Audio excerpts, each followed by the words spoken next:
Assalamualaikum warahmatullahi wabarakatuh. Selamat pagi buat teman-teman semua yang menyaksikan acara ini. Selamat pagi, Prof. Selamat pagi. Iya, jadi teman-teman semua kami mengharapkan boleh stay tune di acara kita pagi ini dalam acara bincang bersama COVID, komunitas virtual dengan psikologi. Pagi ini kita akan coba mulai tayangan perdana kita ini bersama Profesor Khairunaz Rajab dari Dekan Psikologi UIN. Jadi teman-teman yang mau bergabung silakan bergabung dengan cara add ke dalam FB kita COVID Psikologi. Kemudian juga bagi teman-teman yang sudah bergabung nanti kalau mau melakukan memberikan komen atau memberikan pertanyaan silahkan langsung saja di komen, nanti kita akan mencoba menjawab pertanyaan dari teman-teman. Nah, untuk saat ini kita nantinya kemungkinan tidak bisa memilih menjawab semua pertanyaan, tapi kita akan memilih 2 pertanyaan yang paling menarik.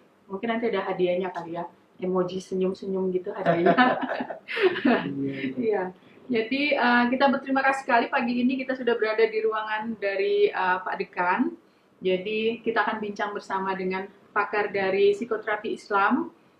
Beliau adalah seorang guru besar psikologi agama dan juga dekan dari Fakultas Psikologi UIN Suska Riau. Nah, jadi teman-teman sekalian, pagi ini kita akan coba berbincang mengenai wabah ataupun isu yang sedang hadir saat ini di Indonesia bahkan di seluruh dunia, yaitu tentang virus corona. Nah, sebenarnya siapa sih itu virus corona atau sering bahasa sehari-harinya kita sebut dengan COVID gitu ya, Prof ya? Ya, iya COVID-19. Nah, sebenarnya ini adalah salah satu jenis virus baru dari corona. Jadi sering disebut dengan novel coronavirus 2019 nCoV. Iya, jadi dia bernama COVID-19. Nah, kalau menurut WHO sendiri, wabah ini ataupun virus ini sudah diresmikan menjadi pandemi ataupun wabah yang secara menyeluruh menyebar di seluruh dunia itu per tanggal 9 Maret 2020. Nah, artinya bahwa memang virus ini sedang menyebar luas. Nah, tetapi menyebar luasnya seperti apa? Apakah ini akan menimbulkan kekhawatiran bagi kita? Apakah memang hal ini suatu hal yang sangat menakutkan ataupun sangat membuat kita cemas saat ini? Nah, sebenarnya COVID-19 ini pada umumnya dia bersifat ringan. Nah, kalau teman-teman boleh nanti melihat dari website pemerintah yaitu www.covid19.go.id, teman-teman bisa melihat sebenarnya virus ini sebenarnya apa, definisinya apa, terus cara penyebarannya seperti apa, dan juga apa hal-hal yang perlu kita khawatirkan, dan juga bagaimana caranya kita boleh menjaga diri kita dan keluarga kita agar tidak terkena oleh virus ini. Gitu. Nah, kalau dari website pemerintah ini kita dikatakan bahwa 1 dari 5 orang manusia biasanya akan membutuhkan perawatan lanjutan apabila dia terkena ataupun terpapar oleh virus ini. Jadi, kalau kita membayangkan 1 dari 5 orang pasti akan kena. Nah, jadinya kita merasa agak was-was gitu ya loh. Berarti jangan-jangan kita nih di ruangan ini ada 5, jangan-jangan 1 sudah kena gitu. Nah, jadi hal-hal seperti ini yang sering menimbulkan menimbulkan kita jadi bertanya-tanya, jadi saling mencurigai, bahkan jadi muncul stigma-stigma kepada orang. Kadang orang begitu batuk saja, oh ini apa ini? Gitu ya, Prof ya. Kadang orang pilek saja kita melihatnya, oh apa yang terjadi ya? Jangan-jangan ada corona gitu. Nah, sekarang kita mau diskusi. Sebenarnya kalau kekhawatiran kita itu bagaimana cara mengatasinya? Bisa nggak kita salurkan? Nah, kalau dari Badan Kesehatan Dunia sendiri, dia ada beberapa langkah untuk menyalurkan kekhawatiran kita nih, Prof. Contohnya, misalnya kita disarankan untuk rajin cuci tangan selama 20 detik di air mengalir dengan menggunakan sabun. Nah, kalau tidak ada sabun atau air cuci tangan, kita boleh menggunakan hand sanitizer. Kemudian juga kalau kita batuk ataupun bersin, kita memperhatikan etika batuk dengan menutup hidung atau mulut menggunakan siku bagian dalam misalnya. Kemudian juga kita diminta untuk selalu mengikuti perkembangan berita-berita misalnya COVID ini sekarang sudah di daerah mana, daerah-daerah yang termasuk dalam resiko tinggi, ya tapi bukan untuk membuat kita takut ya teman-teman, ini lebih untuk membuat kita waspada dan boleh menghindari daerah-daerah tersebut. Kemudian juga kita diminta oleh pemerintah kita saat ini, ada anjuran untuk membatasi perjalanan ataupun membatasi pergerakan ataupun pertemuan-pertemuan. Nah, karena itulah makanya hari ini, pagi ini kita mengadakan bincang secara virtual ini. Karena kita diminta untuk membatasi pertemuan ya Prof ya. Jadi kita secara online, secara virtual, kita tetap bisa melakukan diskusi ataupun berbincang. Jadi walaupun kondisi seperti ini, kita bisa tetap untuk bersama-sama belajar ataupun sama-sama bertanya tentang virus ini. Nah, teman-teman mungkin semuanya paham ya bahwa di dunia maya ataupun di media TV ataupun di media cetak itu banyak sekali berita-berita tentang virus corona ini. Bahkan banyak yang jadi hoax gitu. Ada orang bilang, oh kalau ada dapat kiriman barang online itu nanti virusnya dibawa dari sana gitu. Ada juga nanti bilang, oh kalau misalnya orang dengan etnis ini penyebab terjadinya corona gitu kan. Jadi banyak sekali berita-berita yang tidak sepenuhnya benar, berita-berita yang malah membuat kita semakin cemas dan semakin takut. Bahkan untuk yang lebih luas lagi, membuat orang ataupun sebuah komunitas menjadi panik. Nah, rasa panik ini, rasa panik yang berlebihan ini justru malah menimbulkan hal yang negatif. Tadi Profesor sebelum kita mulai streaming ini menyebutkan kalau misalnya kalau kita takut atau marah malah menurunkan imunitas ya Prof ya. Iya. Jadi yang seperti ini perlu kita hindari. Nah, jadi teman-teman, mungkin itu sedikit pengantar dari saya. Kita mungkin boleh dengar pendapat dari Prof ini. Kira-kira kalau kita untuk mengurangi rasa takut atau rasa cemas itu ada nggak sih Prof cara-cara ataupun mungkin tips-tips yang bisa kita gunakan sehari-hari dalam menghadapi situasi ini? Silakan Prof. Baik. Assalamualaikum warahmatullahi wabarakatuh. Waalaikumsalam. Bersyukur kepada Allah Subhanahu Wa Taala. Dalam hal ini kita ingin bincang-bincang memangnya. Ada persoalan yang menimpa masyarakat dunia ya. Iya. Dan Indonesia bagian dari itu.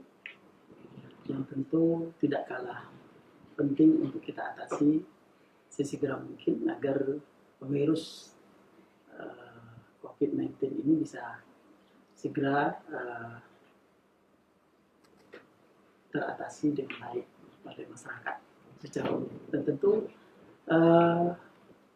kita perlu kerjasama yang kuat antara pemerintah di sisi pengambil kebijakan dan masyarakat secara umum yang harus serta-merta mengikuti apa yang menjadi kebijakan pemerintah. Hal-hal lain yang sangat penting artinya adalah bagaimana sesungguhnya masyarakat dalam menghadapi wabah virus corona ini. Sebetulnya kita tidak perlu terlalu khawatir ya, karena setiap kita memang diuji dengan berbagai persoalan yang kadang kita memang belum mampu. Saya tidak mengatakan tidak mampu, belum mampu, karena kita belum tahu potensi kita sendiri. Begitu. Apabila kita tahu potensi kita, mengenal diri kita, insya Allah apa yang menjadi kekhawatiran akan berkurang. Kalau kita coba pandang dari sisi psikoterapi Islam misalnya, di mana bahwa setiap orang, siapapun dia, akan mengalami suatu hal yang menjadi ujian bagi dirinya sendiri. Misalnya Allah katakan wala nabluwannakum bisyai'in minal khauf wal ju'. Ini menandakan bahwa kita pasti diuji. Diuji dalam hal ini kita diuji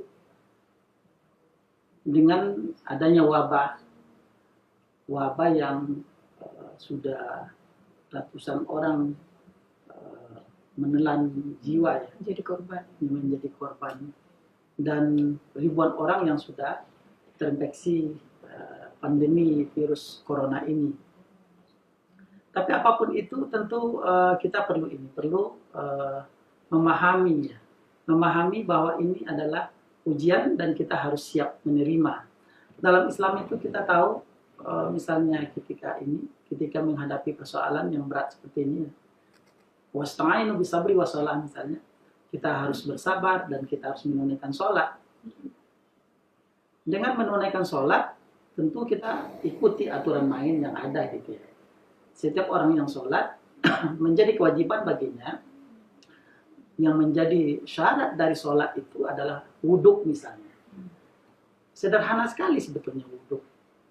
Ketika misalnya pemerintah memberikan atau pakar-pakar kesehatan memberikan solusi terhadap persoalan ini agar kita tidak mudah terinfeksi, misalnya tadi cuci tangan, misalnya bersih diri ya, gitu.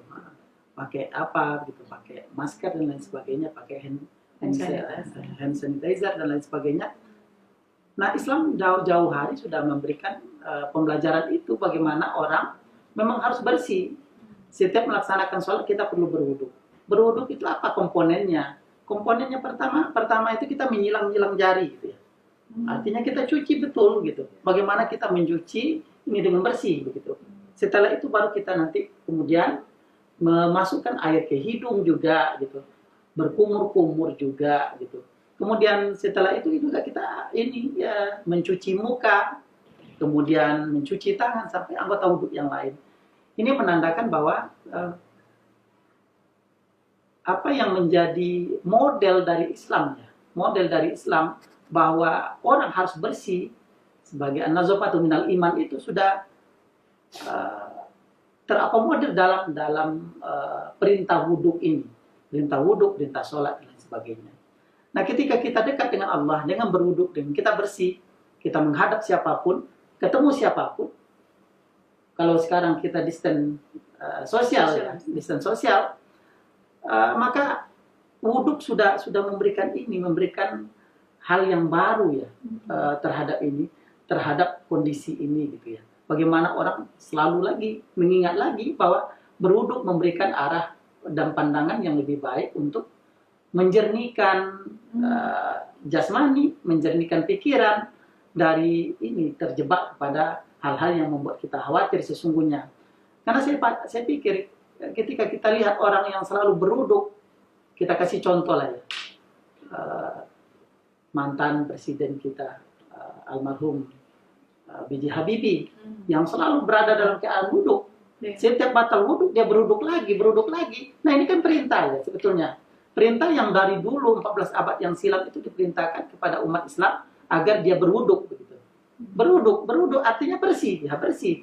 Nah, kalau kita jaga terus menerus ketika kita batal wudhu, berwudhu lagi, dalam 1 jam kita berwudhu lagi atau per hari wudhu, maka orang akan berpikir begini, oh ternyata Islam lebih baik ya dalam memahami ini begitu. Nah, virus corona bisa teratasi dengan baik. Itu satu hal yang mungkin menjadi perhatian kita semua ya. Dan ini bukan sesungguhnya terbatas kepada umat Islam saja. Umat Kristiani bisa melakukan cuci tangan misalnya, atau dengan pola-pola itu tadi yang pada hakikatnya adalah bagaimana kita membersihkan diri kan begitu ya. Ya, benar. Membersihkan diri. Pada pangkalnya adalah bagaimana orang bersih dirinya dengan mencuci dengan air yang mengalir. Berwudhu juga dianjurkan begitu. Air yang mengalir, air yang memang mutahhir, yang suci begitu. Air yang suci itu dan lagi menyucikan. Kita tidak bisa misalnya air yang sudah dipanaskan kemudian pakai untuk ini, tidak. Tapi air memang yang secara alami yang bisa menyucikan begitu.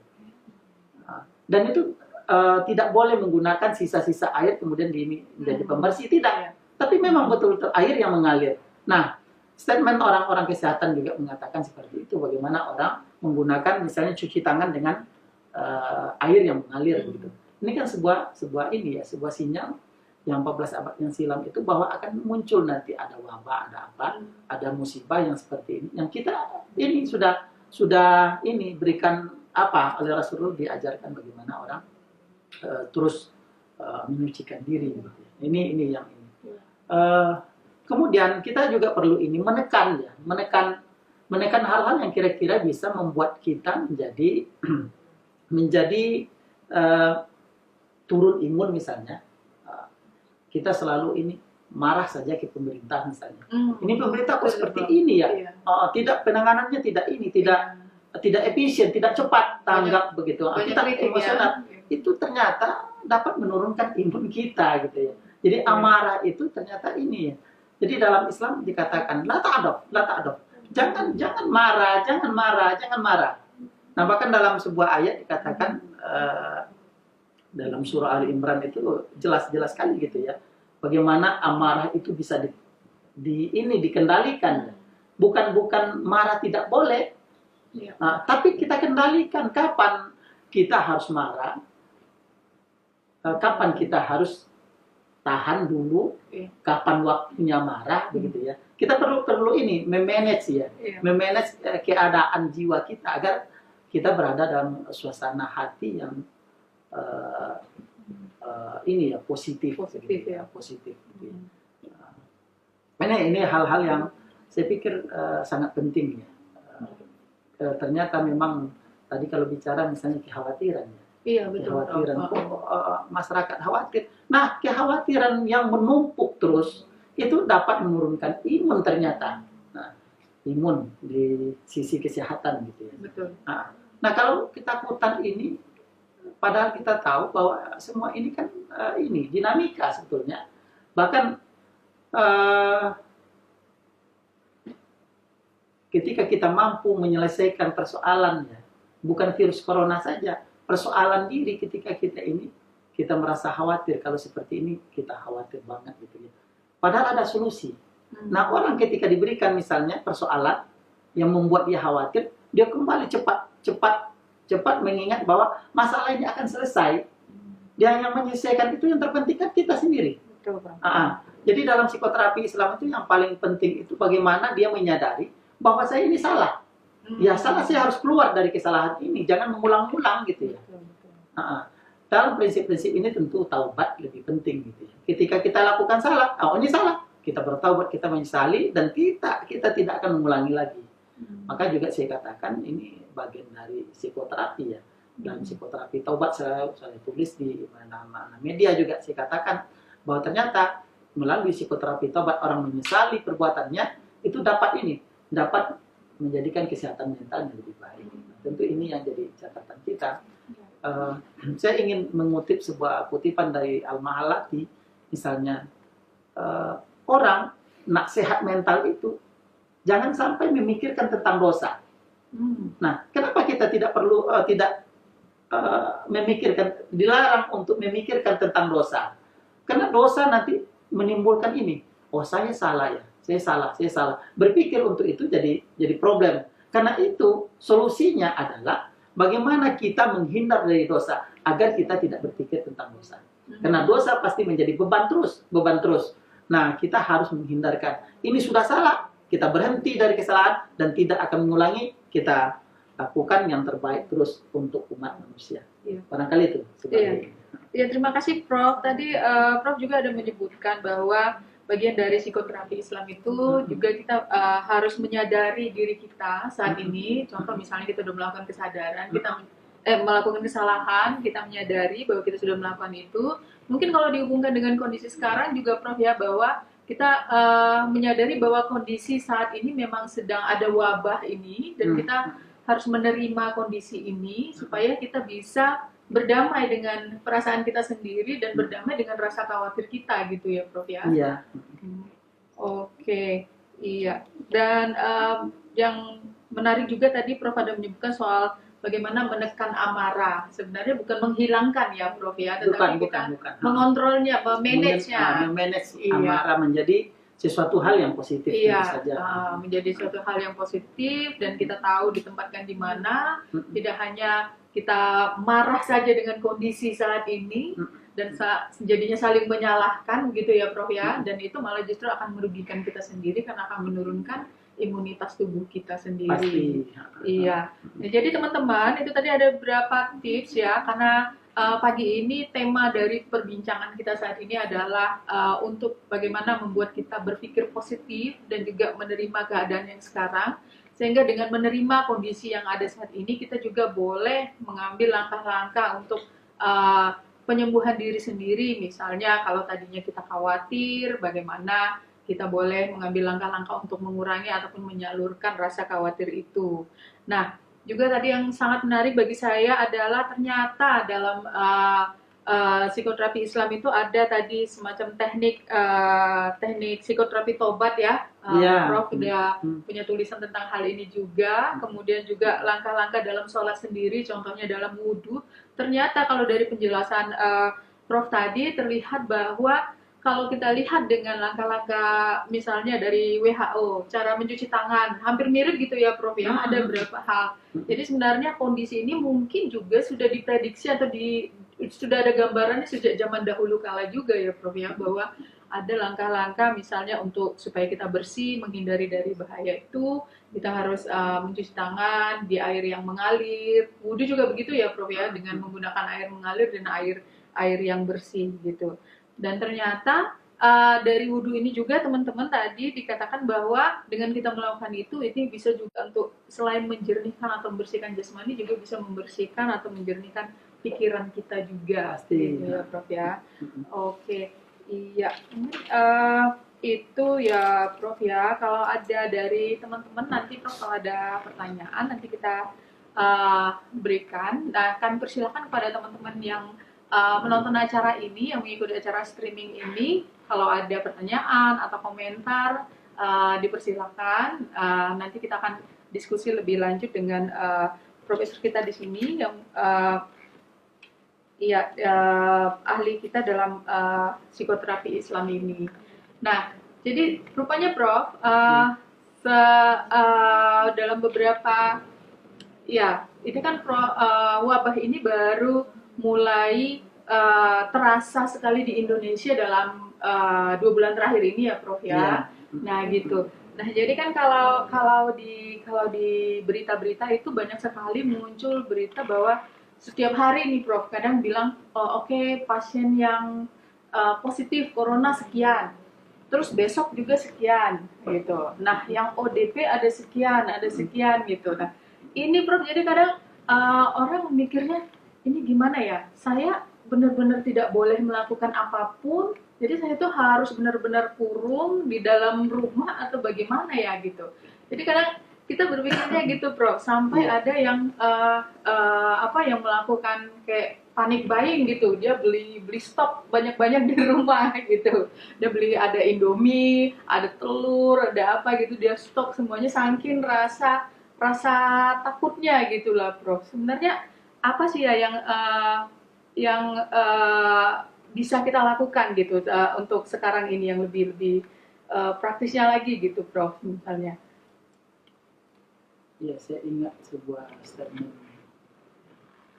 dalam sebuah riwayat itu dikatakan begini, la takhaf wa la tahzan, innallaha ma'ana. Kita mengurung diri tentu tidak serta-merta mengurung diri, saya pikir. Pemerintah juga tidak berharap seperti itu sebenarnya. Yeah. Nah, kita butuh ini ya, butuh makan, butuh apa dan sebagainya. Dan untuk mendapatkan makan tentu kita harus tetap bekerja seperti layaknya manusia yang hidup. Gitu ya. Yeah. Perlu bekerja, perlu beraktivitas. Pemerintah juga menganjurkan misalnya bagaimana misalnya dalam pukul 10 sampai 11 berjemur. Itu kan juga keluar ya, keluar. Nah, ini kan menandakan bahwa antara pemerintah dengan dengan masyarakat sesungguhnya sudah bersinergi ya.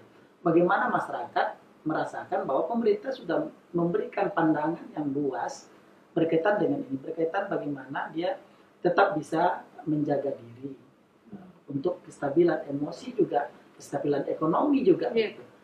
Kalau mengurung diri sampai seperti itu lalu kemudian borong barang banyak gitu kan untuk stok gitu ya, kemudian tidak keluar rumah, itu juga persoalan ternyata kan gitu ya.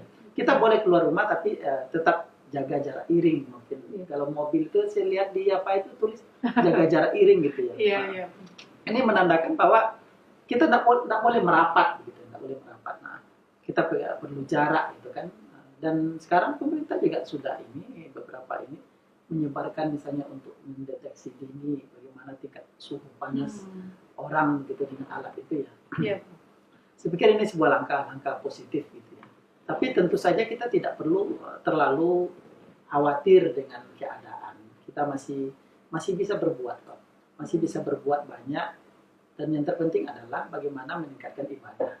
Ibadah dalam hal ini tentu tidak harus tidak harus kontak sosial yang begitu ini gitu. Betul. Dalam kapasitas kita ini 1, 2 orang, 3 orang kita berinteraksi. Iya. Kita butuh itu memang.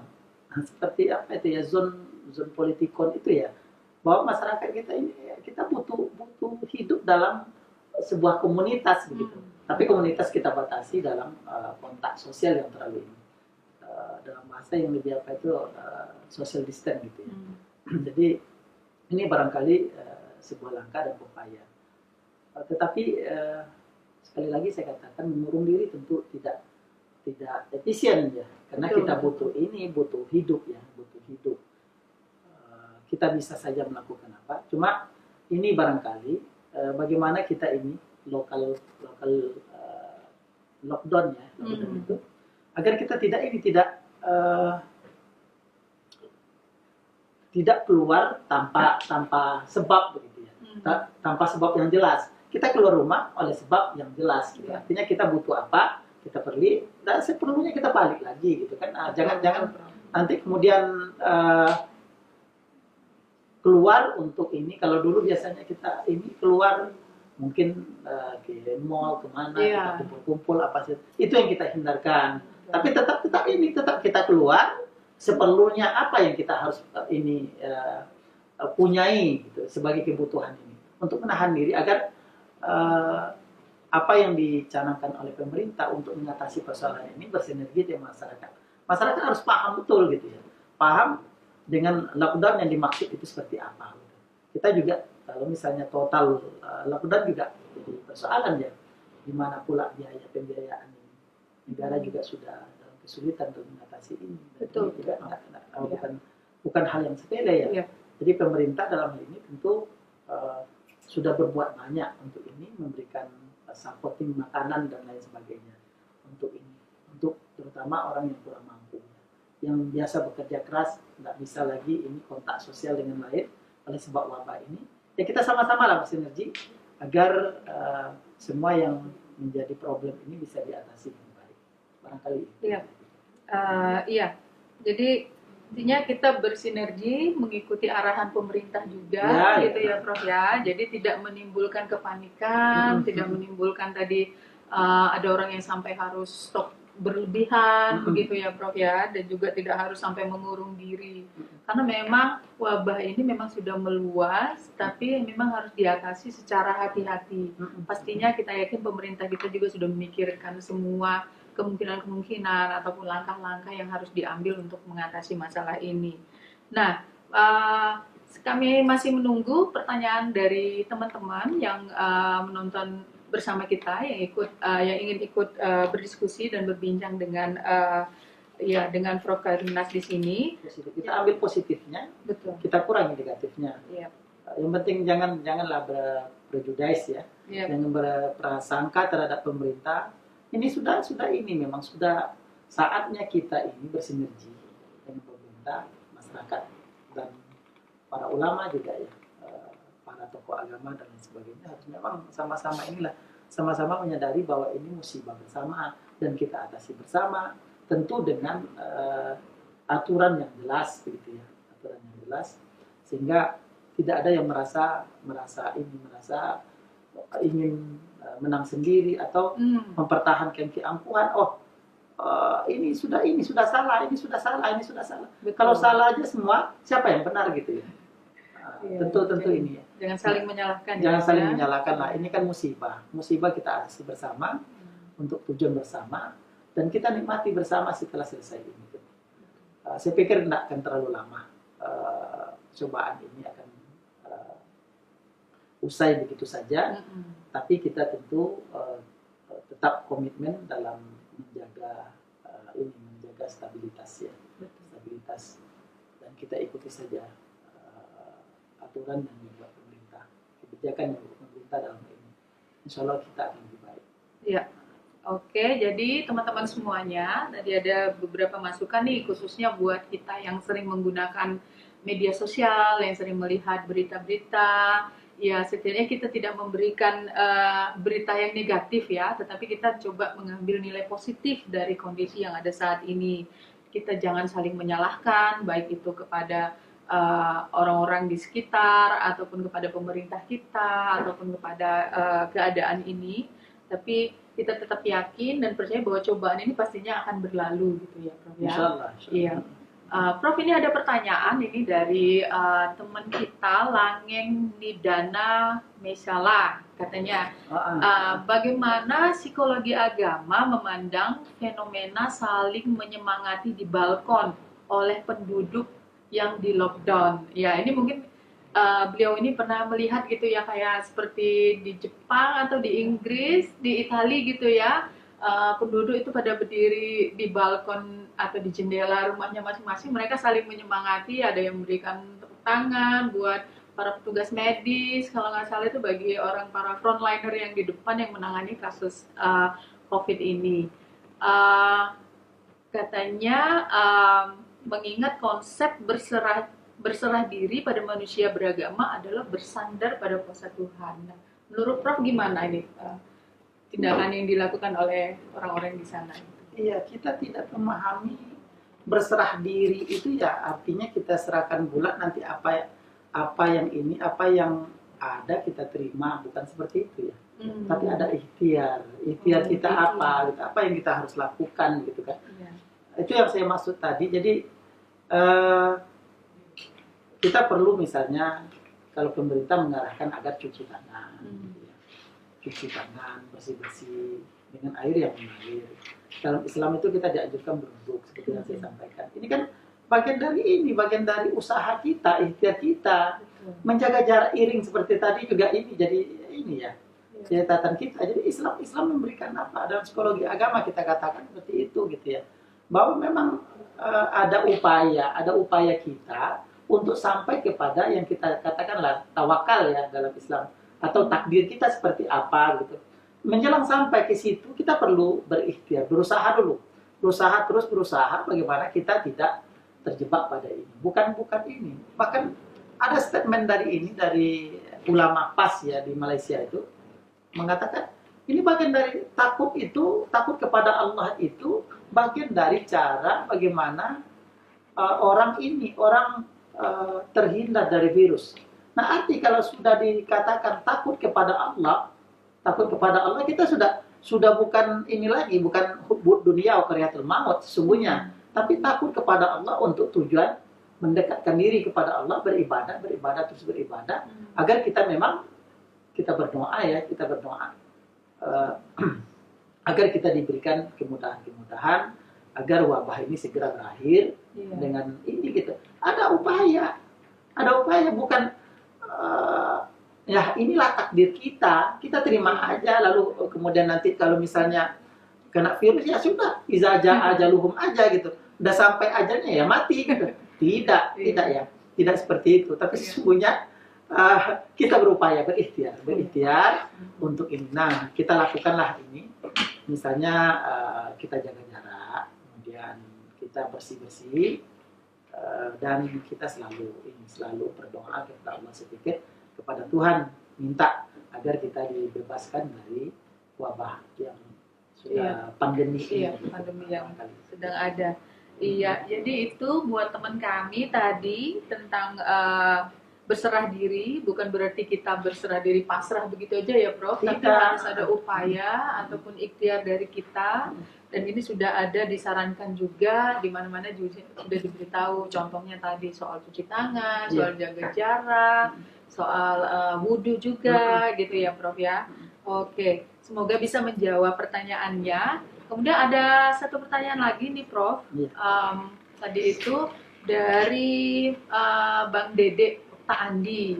Nah, ini pertanyaannya agak sedikit tajam gitu ya. Bagaimana pendapat Prof tentang penolakan jenazah COVID-19 oleh sebagian masyarakat? Gitu Prof. Soalnya kan kalau yang kita lihat di di media gitu Prof, ada semacam prosedurnya. Misalnya ada yang meninggal karena COVID ini, kalau dari pihak rumah sakit harus segera dikuburkan dalam waktu 4 jam gitu. Nah mungkin ini Bang Dedeknya melihat hal itu, ada beberapa komunitas ataupun masyarakat yang melakukan penolakan. Gimana itu? Kita memang perlu ini, memberikan penyadaran kepada masyarakat. Kalau penolakan tentu menjadi ini ya, menjadi sesuatu yang kontraproduktif ya. Di satu sisi memang ini kan ini ya, kita harus berikan ini kan fardu kifayah ya, fardu kifayah, kita harus ini. Kalau penolakan oleh sebab ini, siapa sih yang mau ini, yang mau kena wabah itu, lalu kemudian kita tolak gitu kan?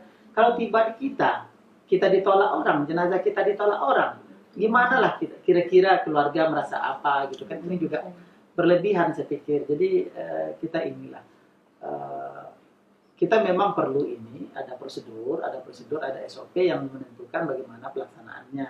Tapi penolakan tentu saja ini ya. Ketika dia sudah dikubur kan selesai. Misalnya 4 jam setelah dia meninggal oleh sebab COVID, dikuburkan, sudah selesai kan ininya. Tapi kalau misalnya sampai penolakan seperti itu, dia juga tidak kontak juga kan. Kecuali melalui udara yang begitu ini mewabah, itu lain lagi ceritanya. Ini kan tidak. Dan benda mati itu juga sudah menutup untuk penyebaran sesungguhnya. Tetapi karena kekhawatiran kita untuk ini, oke kita ini, tapi jangan sampailah menolak jenazah seperti itu. Ini kan juga punya efek yang negatif terhadap keluarga-keluarga ini. Jadi orang semakin cemas, semakin khawatir. Saya nanti kalau ini kena ini, jenazah saya ditolak ini. Gitu. Betul, ini kan jadi problem baru gitu kan. Bagi masyarakat yang masih hidup gitu ya, yang masih mengharapkan hidup lama gitu. Tapi ini gitu. Nah, kekhawatiran ini menjadi apa? Menjadi sumber penyakit baru gitu kan. Sudahlah tadinya kita ini ditimpa wabah yang pandemi seperti ini. Nah, kita menambah penyakit baru gitu. Kecemasan baru untuk warga ini gitu. Saya nanti jadi ini juga jadi persoalan juga bagi saya ini, keluarga saya seperti apa gitu. Nah, sama dengan ini dulu virus HIV/AIDS. Orang juga nggak mau ngaku kalau dia ini, padahal dia harus pulih kan. Dia harus pulih. Yang dilarang itu kan misalnya kena virus HIV/AIDS itu. Yang dilarang itu kan berhubungan misalnya, menggunakan jarum suntik yang ini yang sama kan gitu ya. Kan itu aja yang kita hindarkan. Jangan sampai pula ini nanti jadi problem baru gitu kan. Ini kecemasan tingkat tinggi juga. Iya. Berarti sebaiknya tidak dilakukan seperti itu ya, Prof ya. Nggak sampai seperti itulah kita menolak gitu kan. Toh itu kan pelanggaran hak asasi juga sesungguhnya. Juga dalam menjadi bentuk kekhawatiran yang berlebihan juga ya. Iya, betul. Iya, dan nanti kedepannya kalaupun bisa makin membuat orang semakin cemas, malah munculkan persoalan baru juga gitu. Iya. Oke, itu mungkin semoga lah tidak ada ya Prof ya yang seperti itu ya. Artinya apalagi untuk pihak keluarga sudah dia merasa sedih tertimpa dengan masalah ini, tambah lagi ada masalah penolakan seperti itu akan memunculkan persoalan baru nanti ke depannya. Oke, mungkin ada pertanyaan lagi nih Prof. Waduh, sepertinya ada yang banyak bertanya ini. Ini dari Mbak Cahaya Makbul. Karena COVID-19 ini akhirnya banyak yang saling curiga, Prof. Bagaimana ini? Mungkin cara-cara apa yang harus kita gunakan supaya kita tetap berpikir positif agar sesama kita juga tidak saling curiga dan tidak saling panik, gitu. Iya. Kalau dalam Islam itu kan dilarang sesungguhnya, dilarang ya. Bersuudzon itu dilarang, ya. Dilarang memang. Kenapa dilarang? Karena memang ini akan menjadi malapetaka sesungguhnya, gitu kan. Kalau di antara kita saling curiga, saling ini ya jadi problem baru juga seperti tadi juga kan penolakan jenazah kan gitu tadi kan.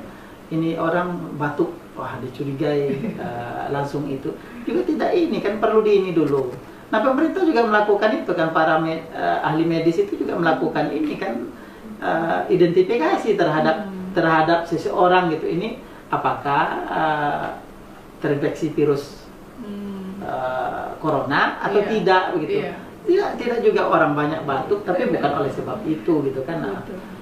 yang perlu kita ini tuh memang seperti yang sekarang dilakukan oleh pemerintah, misalnya tidak ada lagi yang ini, tidak ada penerbangan juga di ini. Oh, iya. Dari antar provinsi dan antar kabupaten saja sudah di ini ya, sudah di-cut gitu. Ini upaya ini memang upaya kita untuk tetap berada pada koridor yang ini gitu. Dan kita tidak perlu curiga misalnya kabupaten itu sudah mewabah, nanti merebak pula ke sini. Nah kalau orang kabupaten A ke kabupaten B ketemu, nanti bahaya, nanti jadi ini gitu. Tapi pemerintah juga sudah berikan ini kan sesungguhnya, nanti di karantina sampai ada istilah ODP dan lain sebagainya. Betul. Nah, Iya. itu barangkali. Jadi janganlah saling mencurigai di antara kita gitu. Kalau kata Bro Riko Sulima itu kan jangan ada dusta di antara kita. Jangan ada dusta di antara kita ya. Oke, dan juga paling pentingnya tadi juga dalam Islam sendiri dikatakan dilarang untuk saling suudzon gitu ya, Bro ya. Jangan saling curiga karena itu malah akan menimbulkan masalah baru juga bagi kita gitu. Oke, masih ada pertanyaan kah? Apa itu? Mungkin ini dari Nafiza Fiza menanyakan pendapat Prof dengan masyarakat yang tidak, bagaimana pendapat Prof tentang masyarakat yang saat ini seolah-olah tidak menghiraukan aturan pemerintah untuk pencegahan COVID-19 ini. Bahkan di kalangan masyarakat itu ada semacam beredar pendapat, kalau mati aja, mati di tangan Tuhan gitu. Akhirnya dia menghiraukan arahan-arahan dari pemerintah dalam pencegahan COVID-19 ini, Prof. Iya, ini kan sikap apatis ya. Padahal yang kita butuhkan itu kan ini ya. Kita pernah baca PWB barangkali ya, psychological well-being itu ditandai dengan bagaimana memiliki sel acceptance, sense belonging, sense of crisis. Tapi kalau kita sendiri tidak bisa menguasai diri ya, sel manajemennya, sel regulationnya tidak punya, maka saya khawatir saja nanti kalau semakin banyak yang seperti ini yang merasa benar sendiri kan gitu ya, merasa benar sendiri, menyalahkan semua orang. Ini toh musibah. Betul. Musibah ini ya kita hadapi bersama. Setelah selesai kita keluar. Saya kira kita akan keluar dari sini. Tidak kan ini tidak jadi apa gitu kan. Bukan juga kita sampai takut mati oleh sebab itu, bukan ya. Kalau mati ya sudah ini juga gitu, sudah ditentukan ajalnya. Tidak juga, kita perlu berikhtiar tadi seperti yang kita katakan. Itu ini jadi catatan penting lah bagi masyarakat agar tidak terjebak pada hal-hal yang ini merugikan diri sendiri sesungguhnya.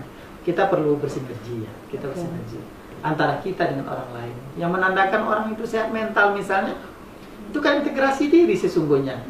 Bagaimana elemen dirinya merasakan bahwa saya ini perlu orang perlu saya. Dalam diri saya juga punya komitmen gitu. Saya ini bisa melakukan atau tidak. Bisa melakukan itu sudah dipertimbangkan lalu lakukan gitu.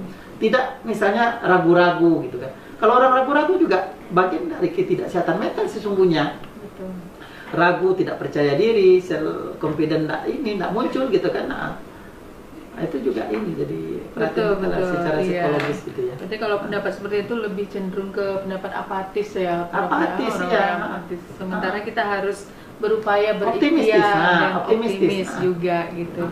Oke, iya, wow. Sepertinya pertanyaannya semakin bertambah ini, Prof nih. Iya. Oke, buat teman-teman kita masih punya waktu sekitar 13 menit lagi. Kalau ada masih pertanyaan boleh silahkan. Nah, ini kebetulan ada satu dari Sahat Martua.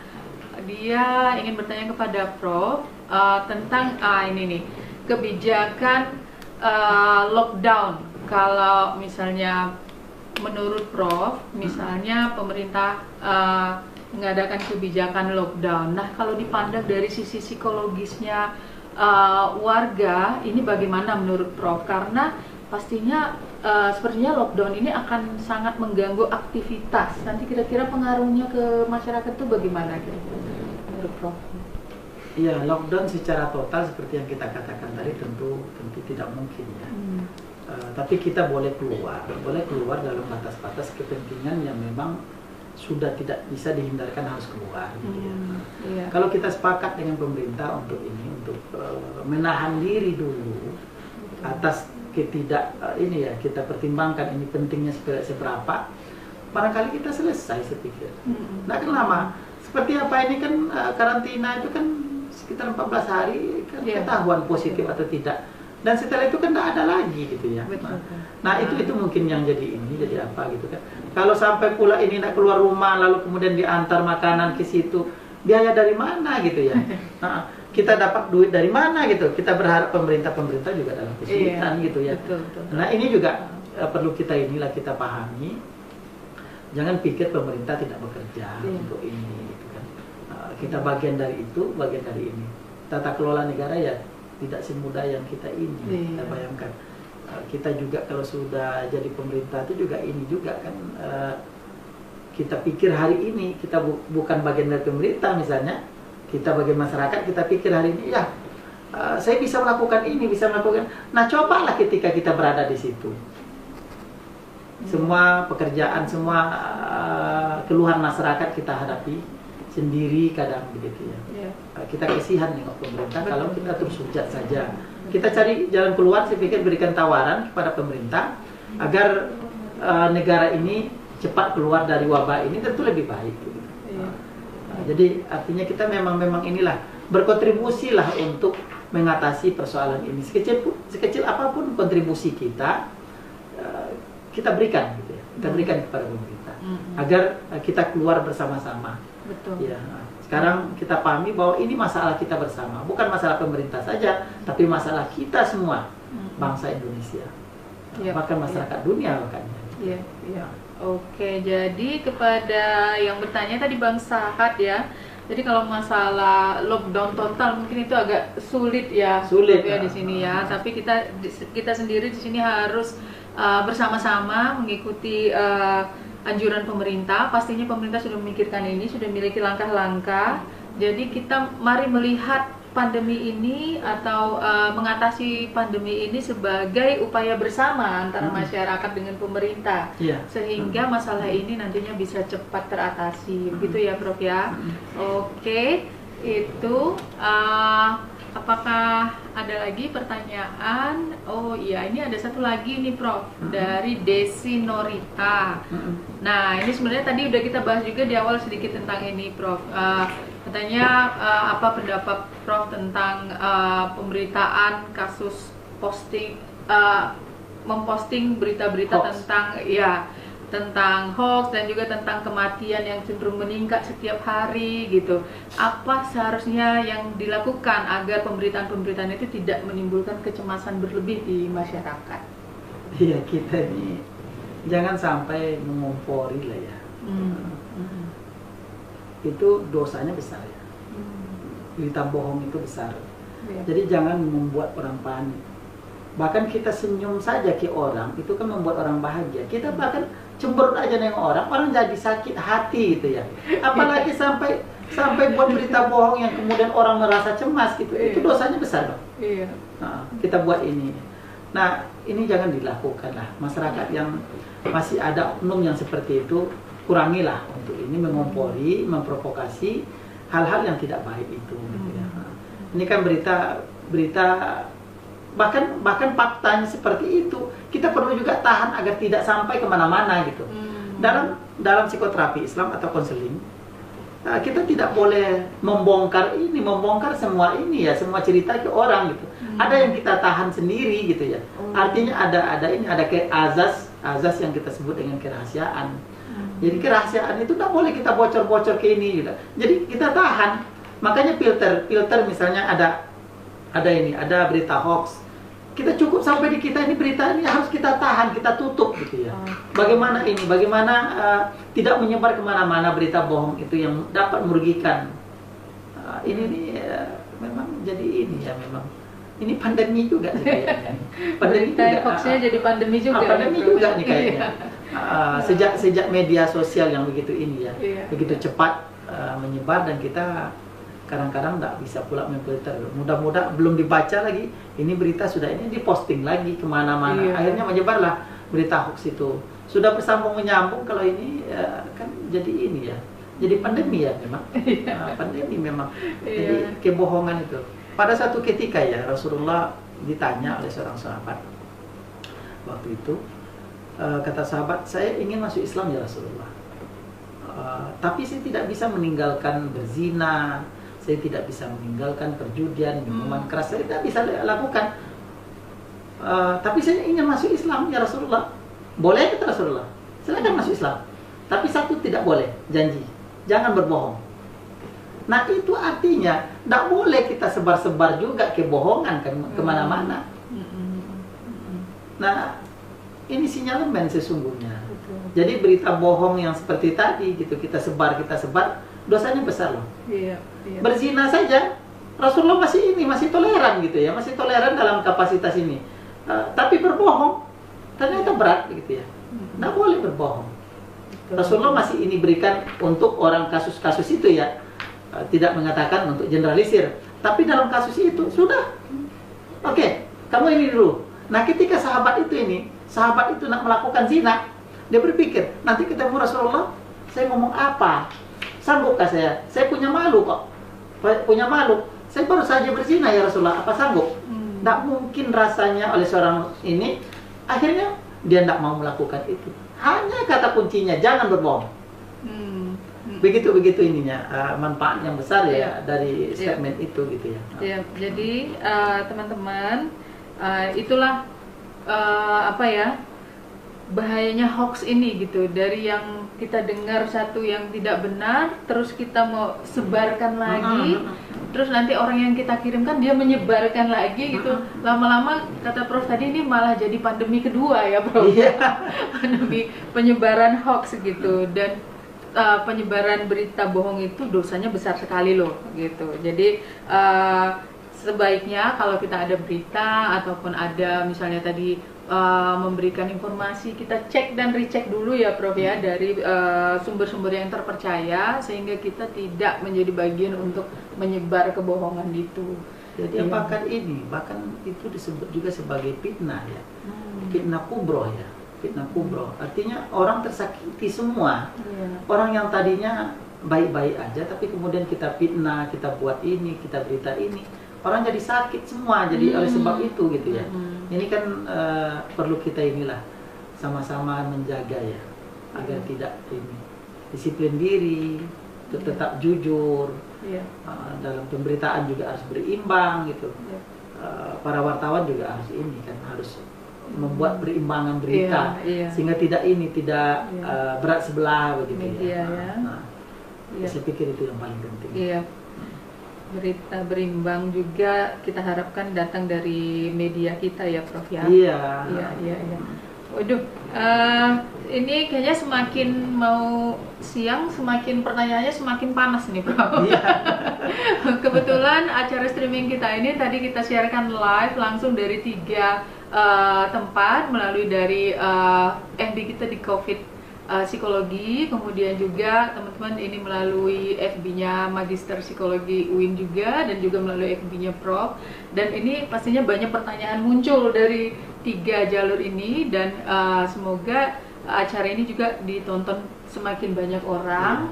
Artinya bukan kita mau mau gimana gitu, tapi kita mau mengajak setiap orang untuk boleh semakin berpikir positif dan menerima kondisi saat ini, bahwa kita di tengah-tengah pandemi saat ini ada ternyata loh hal-hal positif yang bisa kita lakukan gitu ya Prof.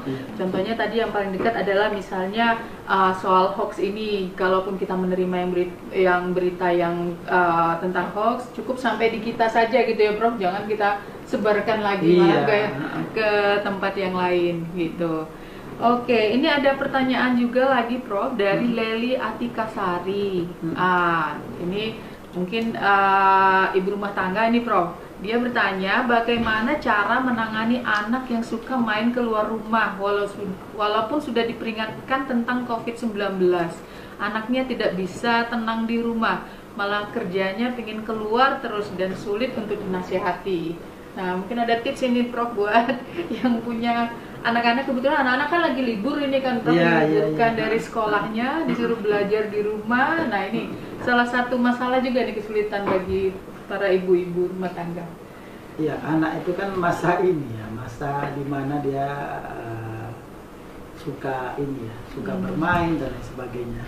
Dan kita perlu ini memang perlu apa namanya, perlu mendampingi ya. Boleh aja anak itu keluar, saya pikir. Kalau sampai tidak keluar pula kan jadi masalah pula nanti dari psikologis anak gitu ya. Ini ditekan, bagaimana ditekan gitu ya. Jadi kan kita bagaimana mendampingi beliau, anak-anak itu, sehingga anak-anak itu merasakan bahwa ini memang ini perlu lockdown gitu misalnya ya, mengurung diri seperti apa, dan juga ini diberikan kegiatan-kegiatan yang positif di dalam rumah misalnya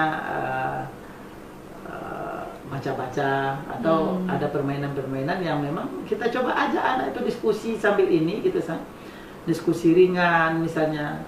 Bagi ibu rumah tangga juga mungkin anak-anaknya tuh ini suka makan apa gitu, bikin gitu, masak gitu kan, makan bersama-sama gitu kan, gitu kan, macam inilah, macam apa, keluarga rileks dalam keluarga ini. Bahkan peluang ini besar untuk yang positif sesungguhnya. Saya aja ini selama isu ini berkembang dan terus menjadi pandemi ya begitu ya, saya bisa menyelesaikan satu artikel insya Allah ya. Artikel yang luar biasa saya pikir saya tulis dalam masa-masa itu, memang karena memang kita tidak menahan diri untuk ini, kita lakukan hal yang positif lain gitu. Nah anak-anak juga seperti itu, saya pikir bisa dia belajar banyak untuk ini, untuk bisa menahan diri, memberikan pendampingan,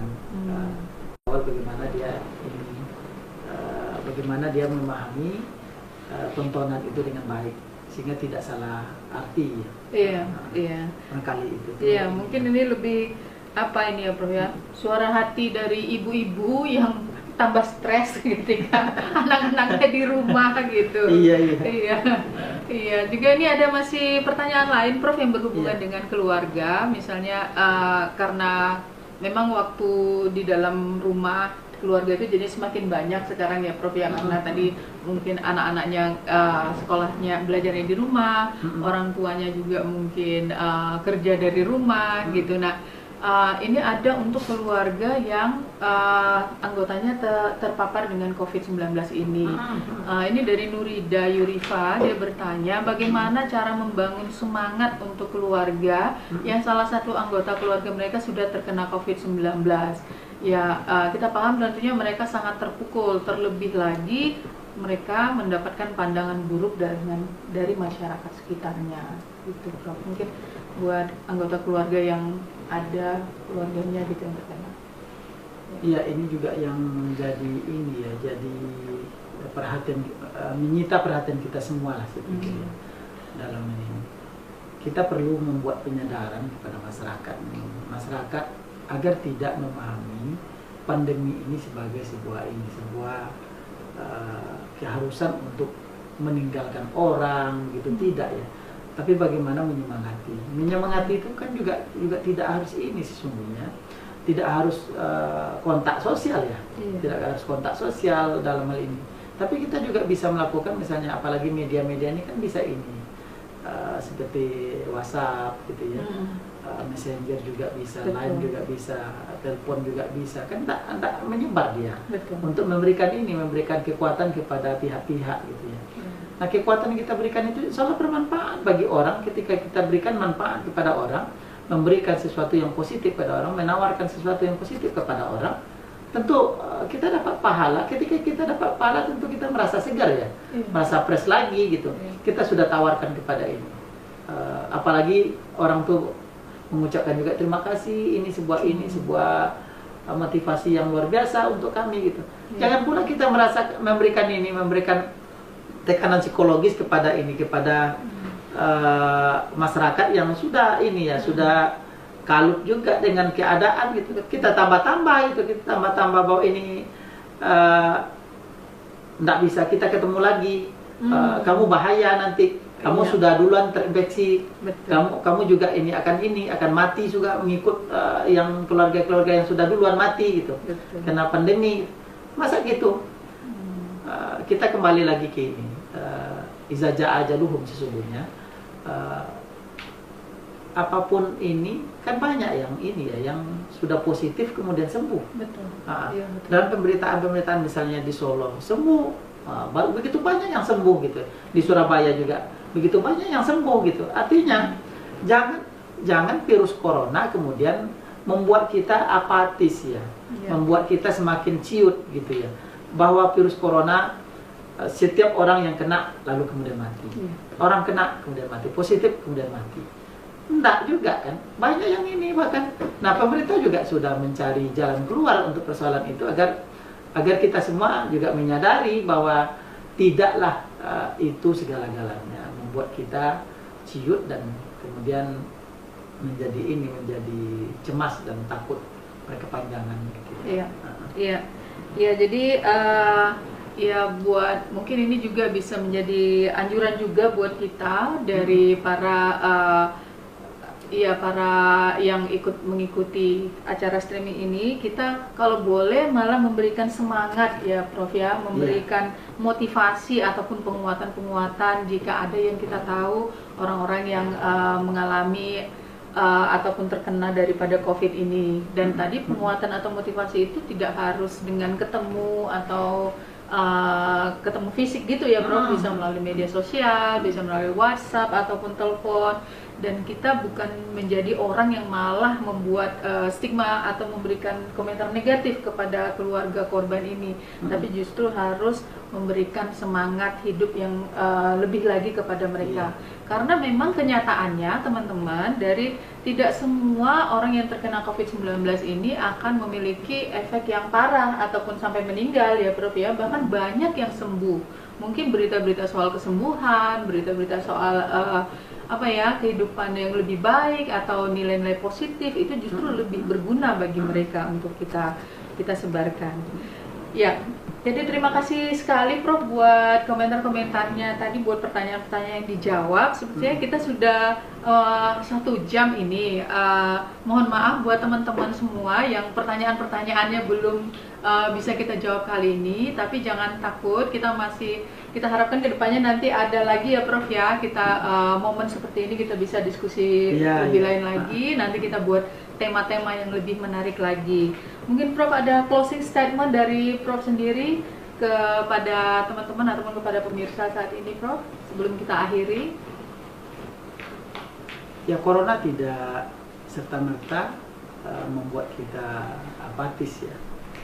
Bahkan kita ambil hikmah dari semua musibah ini untuk kita jadikan akumulasi hal-hal yang positif lain menuju kehidupan yang lebih baik. Ya, oke. Ya, jadi teman-teman, terima kasih sekali sudah menonton acara kita saat ini. Seperti dikatakan oleh Profesor tadi bahwa tetap kuat, tetap berpikir positif, jangan apatis ya.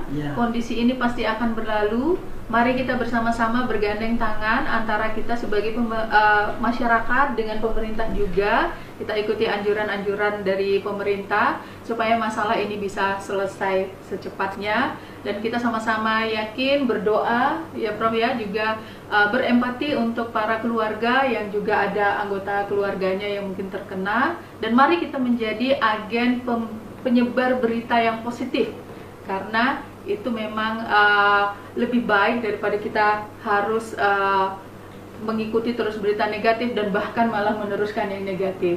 So, stay positive. See you again next time. Terima kasih. Assalamualaikum warahmatullahi wabarakatuh. Waalaikumsalam warahmatullahi wabarakatuh. Terima kasih Prof.